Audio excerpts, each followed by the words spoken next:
Hello दोस्तों, आप सभी का BN की क्लासेस में स्वागत है। पिछले वीडियो में हमने पढ़ा था भारत के संविधान की उद्देशिका वन लाइनर तथ्य पार्ट 1। वो वीडियो आप प्लेलिस्ट में देख सकते हैं। अब ये भारत के संविधान की उद्देशिका वन लाइनर पार्ट 2 है, जो रीड के लिए स्पेशल तौर पर बनाया गया है और पटवारी, राजस्थान पुलिस और राजस्थान के बाकी सारे एग्ज़ाम्स के लिए अत्यंत उपयोगी है। तो आइए हम शुरू करते हैं हमारा वीडियो। पार्ट 2। पार्ट 2 में पहला तथ्य है, भारत संप्रभु संपन्न राज्य घोषित किया गया 15 अगस्त 1947 को। भारत गणराज्य घोषित किया गया 26 जनवरी 1950 को। संविधान सभा में अल्पसंख्यक का आधार था भाषा व धर्म। संविधान सभा का एक सदस्य प्रतिनिधित्व करता था 10 लाख जनसंख्या का। प्रारूप समिति का सदस्य नहीं था जवाहरलाल नेहरू। संविधान सभा के चुनाव किस आधार पर हुए? वर्गीय मताधिकार के आधार पर हुए थे। संविधान सभा के सदस्य किस तरह चुने गए? जनता द्वारा अप्रत्यक्ष रूप से निर्वाचित। पुनर्गठन के बाद 1947 में संविधान सभा के सदस्यों की संख्या कितनी थी? 299। संविधान सभा में किस देशी रियासत के प्रतिनिधि ने भाग नहीं लिया था? हैदराबाद ने। संविधान सभा में किस प्रांत के प्रतिनिधि सर्वाधिक थे? संयुक्त प्रांत के। स्वतंत्रता के पश्चात संविधान सभा की पहली बैठक कब हुई थी? 31 अक्टूबर 1947 को हुई थी। संविधान सभा में प्रारूप समिति कब नियुक्त की गई? 29 अगस्त 1947 को। प्रारूप समिति के सदस्यों की संख्या कितनी थी? 7 थी। भारतीय संविधान की उद्देशिका में संविधान का स्रोत किसे माना गया है? भारत की जनता को। उद्देशिका का आधार क्या है? 13 दिसंबर 1946 को संविधान सभा की बैठक में पंडित जवाहरलाल नेहरू द्वारा प्रस्तुत उद्देश्य प्रस्ताव उद्देशिका कहा गया है। उद्देशिका का मूल स्वरूप कब स्वीकृत हुआ था? 26 नवंबर 1949 को। उद्देशिका में समाजवाद शब्द कब जोड़ा गया था? 42वें संविधान संशोधन में। उद्देशिका में कितने प्रकार का न्याय संकेतित है?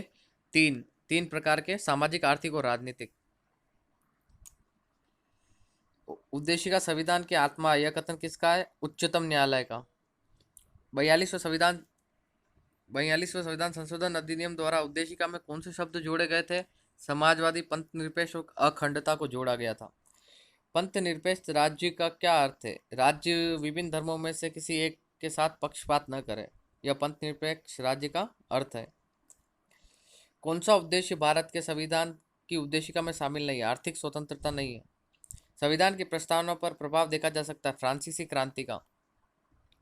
प्रस्तावना में अब तक संशोधन हुआ है एक बार।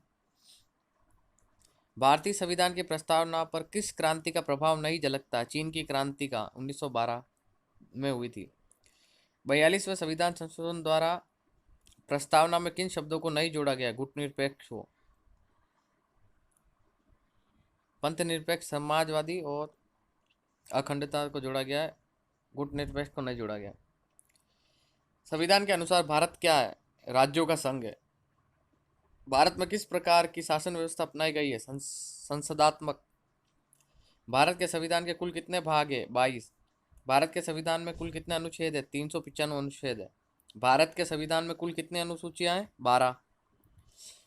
संविधान की संरक्षक संस्था कौन सी है? उच्चतम न्यायालय। भारत एक गणराज्य है, क्यों है?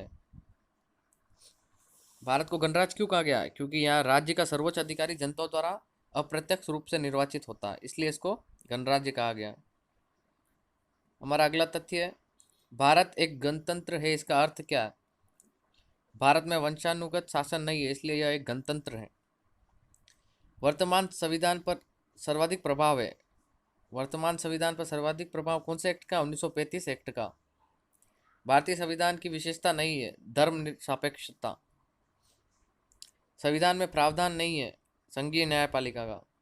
नीति निर्देशक तत्व किस देश से लिए गए? आयरलैंड से। तो दोस्तों, ये हमारा संविधान की उद्देशिका का पार्ट 2 था, जो रीड स्पेशल है। और अगर आपको ये अच्छा लगा हो तो वीडियो को लाइक करना, और जल्द ही इसका अगला पार्ट अपलोड किया जाएगा। इसके लिए आप चैनल पर बने रहिएगा, और प्लीज़ कंटेंट अच्छा लगा हो तो चैनल को सब्सक्राइब एंड शेयर कीजिएगा। Thanks for watching friends.